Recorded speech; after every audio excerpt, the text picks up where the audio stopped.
So, the other day, I released my first mock draft, and there were a lot of disagreements in the comments, which of course is expected. I mean, you make a mock draft to get people to disagree with you. Essentially, that's part of the fun, is the discussion, and I really appreciate everyone who left a comment, positive, negative, in between, whatever it was. I appreciate it. But one thing I saw a lot of people critiquing was how little I drafted for need. I was very often drafting best player available, not necessarily just drafting for the biggest need. And a lot of people are like, wait, why are you doing that? So I figured this could be a good video to break down exactly why I think it is the smart move to not often draft for need. Usually you want to draft best player available, and let me go through a couple of hypothetical examples, and also just I'm going to have a couple of charts in here to explain my reasoning. The 1984 draft is probably the best example I can come up with that would kind of allow make this point known, which is, and again, this is a very extreme example, and I'm going back a while to make it, but it's a good example, I think, where this was the first three picks of the 1984 NBA draft. Akeem Olajuwon went first to Houston, and that was kind of always a given. There was some debate as to what Portland should do at number 2, go with Sam Bowie or go with the guard Michael Jordan, which obviously in hindsight, that's a very obvious decision what they should have done, but at the time, a big reason why they decided to go away from Michael Jordan was they felt they needed a center. And centers were kind of dominating the NBA, so it kind of made some sense. But that was, there was a famous call when Bobby Knight was having a conversation with the Portland GM, and Bobby Knight was saying, you got to draft Michael Jordan, he's really good. The Portland GM said, yeah, well, we need a center. And Bobby Knight said, well, then draft Michael Jordan and play him at center. He's that good. Go out and get him.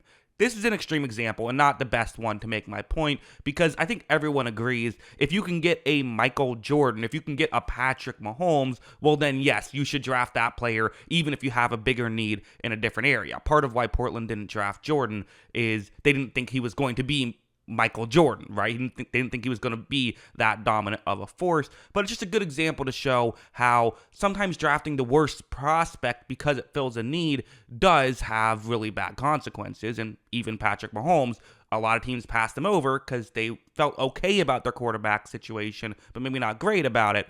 And in hindsight, I think the Jaguars would be better off with drafting Mahomes instead of writing it out with Bortles. But let's go to some actual hypothetical scenarios, because like I said, that's an extreme example, and that's not always going to happen. Usually when you pass on a prospect to fill a need, the prospect that you pass on isn't going to be one of the greatest players in their sport. But what if this situation happens? So the Atlanta Falcons are a team I keep seeing they need to get an edge rusher, so they're drafting Dallas Turner. And even when certain good players fall to them, most mock drafts had them still going with Dallas Turner. But in the hypothetical scenario, and yes, I do agree that going for an edge rusher would make some sense, but let's say this hypothetical scenario happens, where the first three picks are all quarterbacks, fourth is Marvin Harrison Jr., which we all expect.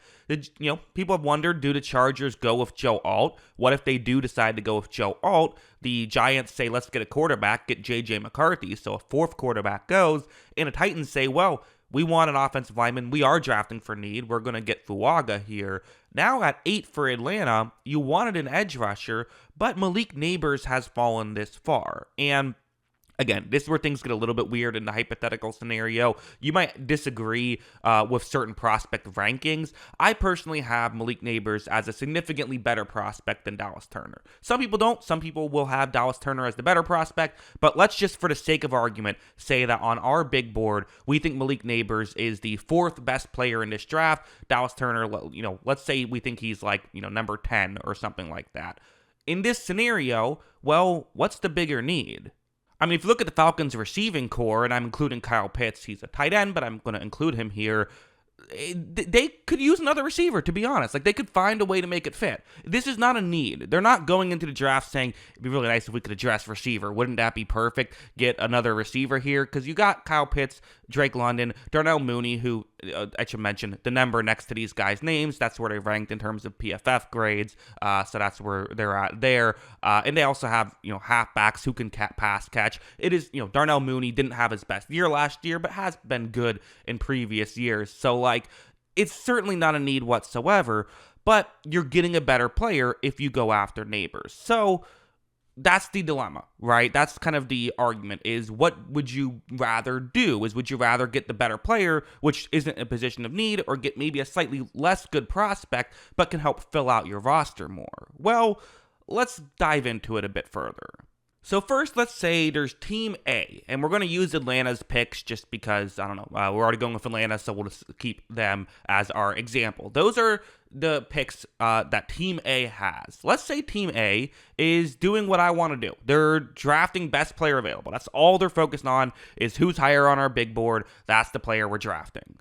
Well, then the player they would get in most of these picks would probably be, the number I put now on the right is going to be the value of prospect that they are. So with pick 8, they get the 5th best prospect. With pick 43, they get the 37th best prospect, and so on and so forth down the line. I'm making these numbers up. It is not a scientific study. I'm kind of guessing here, but I think it would be kind of around here if you solely draft based on best player available. There are going to be enough teams that do not draft best player available. They instead draft, fits for needs and things like that. So you're going to get better than what just your pick is. That's why it's a little bit of a lower number. So that's what Team A is doing.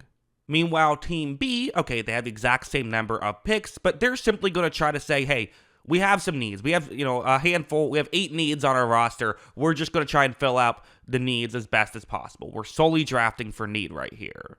Well, then they're going to do something like this, where they're going to get slightly worse prospects than they otherwise would have gotten. And not all these picks. For a couple of them, I decided to make it the exact same, 74th, they get the 74th rated prospect, because there are going to be times when that happens, maybe even a time or two where you get a better prospect than it is. But again, it's a hypothetical scenario, just going through it. Let's say this happens. Team B fills up all of their needs. Team A does not necessarily fill up all their needs, although maybe they fill up a need or two along the way, but gets better players. This is them in between each other, and you see the difference for each pick and how essentially the value of each pick is getting so much better for Team A than Team B, to the point where the total picks that Team A is essentially jumping is 237 when it's all said and done. They're getting these, kind of marginal upgrades at each pick results in a huge upgrade by the end of one draft. And this is just one draft. If you do this for 10 years straight compared to the next team, you're just going to get a lot more higher quality prospects. Doesn't mean to all hit, doesn't mean to all be great players, but the reality is if you draft like Team A, you're more likely to get the Michael Jordan than the Portland Trail Blazers are. Of course, again, people might, fight back, and I think it's a fair criticism to say, okay, well, maybe, but at the end of the day, the Chicago Bulls did at some point have to build around Michael Jordan, and they had to get a center at some point, right? Like, they did have to finally fill those needs. It's true, but it's always easier to fill up a need in free agency than it is to get a star in free agency, right? It's easier to, hey, we have this whole, the 49ers needed an edge rusher. They traded a 3rd round pick for Chase Young, right? And, they'll get a comp pick back for that as well. So, there's ways to fill up those needs other than just the draft, but to try and get a star, which is usually the only way you can do it, is either massively overpay someone in free agency, and usually they don't even make it to free agency, or draft them. That's usually the way you can get a star, is to draft them. Now, heading over here, I don't think necessarily you always just have to draft for best player available no matter what either. I've never said that. I think paying attention to your roster and making decisions based on that does make some sense as well. And this chart is going to be a good example where, let's say the Titans throw a complete wrench into the Falcons' plans. First 3 picks are quarterbacks, next 3 are wide receivers, which is what a lot of people think could happen. But then at number 7, the Titans go with Dallas Turner, which is what the Atlanta Falcons wanted, and now they're in a bit of a unique situation. They could go with the next best edge rusher available, but most big boards do not have an edge rusher worth a top 15 pick, so you would be doing a pretty massive reach at this point if you decided to do it. Or you could go with the best player available. Who's the best player available? Well, it's probably Joe Alt, but again, for the Atlanta Falcons, I mean, we can talk, let's get into their, what is their offensive line situation? This is it. You see their tackles at the top. Jake Matthews and Caleb McGarry, who Matthews is locked up for a while. McGarry, you have him for the next 2 years. I suppose you could draft Joe Alt, keep McGarry for another year, and then let him walk, or cut him the year after, only have $2 million in dead cap, or maybe try and trade him. It's an option on the table, but it's not, ideal. And quite frankly, why are you drafting someone if you're not even sure if they'll play? Maybe someone can move to guard and replace Bergeron, who isn't a bad player, but that could be an upgrade there. But it doesn't feel like it's the best way to help you out in this next year or even in future years. Now, I still think you can make an argument that drafting Joe Alt is the correct move. You draft Joe Alt, try and find, a team that didn't get the tackle they wanted and trade one of the tackles you now have, like, Caleb McGarry, and now you have Alt and Jake Matthews, and you feel pretty good. You can still try to do something like that, and it might be the better solution than, going after an edge rusher massively reaching on one, like we saw with, the Jets last year, for example, which I thought they reached on an edge rusher to fill a need instead of just going after, the best player available. I think it's reasonable to say, okay, Joe Alt is best player available, but we wouldn't really be able to play him, so let's instead find the next best player available. I think that's reasonable. I don't really have an issue with that, and I think it's something I would probably do in specific situations. There's the obvious, what's behind door number 3 that I haven't brought up, and I maybe should have brought this up earlier in the video, as I'm sure some people who didn't watch the whole video will already have commented it in the comment section below, but there's always the trade back option as well, which, of course you should trade back. Of course, that should be something that if you are in a situation like Atlanta is, where you want an edge rusher that's going to probably go at pick 15 because Dallas Turner's off the board, and you're sitting at 8, you shouldn't, your options shouldn't be draft somebody else or, draft the edge rusher anyway at pick 8. You should trade back. Again, the dilemma is it's not quite like the video games where every team is willing to trade up with you if the value is right. There are going to be teams who are going to say, well, no, we don't want to trade up. Like we also want an edge rusher at 15 and we don't want to, jump up that high to make it happen. So why would we do that, right? Like you have to find a team willing to, you have to find a dance partner, and that is going to happen sometimes, and you should always make an effort to make that happen. You should always try and find a way for a trade down, because yes, the perfect scenario is you get the position that is in your biggest need with also is the best player available. Like that's what you want to have happen. And in a lot of these mock drafts, that does happen a decent amount. But you don't want to just reach on a player and draft them anyway simply because it fills a need. I think that's kind of my main point. I would also throw out kind of my last point on this is that there are situations where I would disagree, and I would say that you should draft for need. For example, a team like the Detroit Lions, who I think should be in win now mode and are kind of, they've kind of treated free agency like they're in win now mode a bit. I think they should go out and say, we're trying to win now.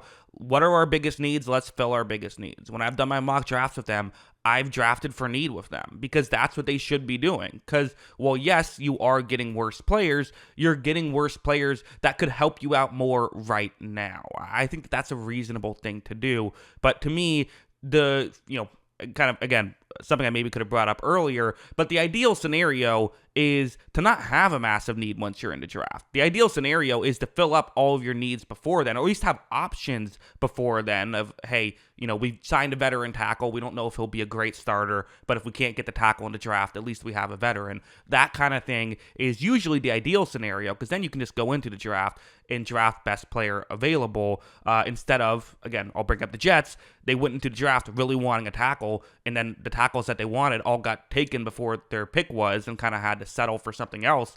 It would have been better off if they had an option, and if the tackles went in front of them, could have said, okay, who cares? We have our tackle. Let's draft somebody, which is what they've tried to do this year, and now can kind of draft for best player available. So that's my view on the draft and how I think that it can be used to, again, benefit your team. The teams that draft best player available tend to get the best players available. So that's what I would do. But yeah, those are my long-winded thoughts on why I do not pay attention to need the way other people do. What do you think? Let me know in the comments below. Always love hearing from ya. And of course, as always, thanks for watching.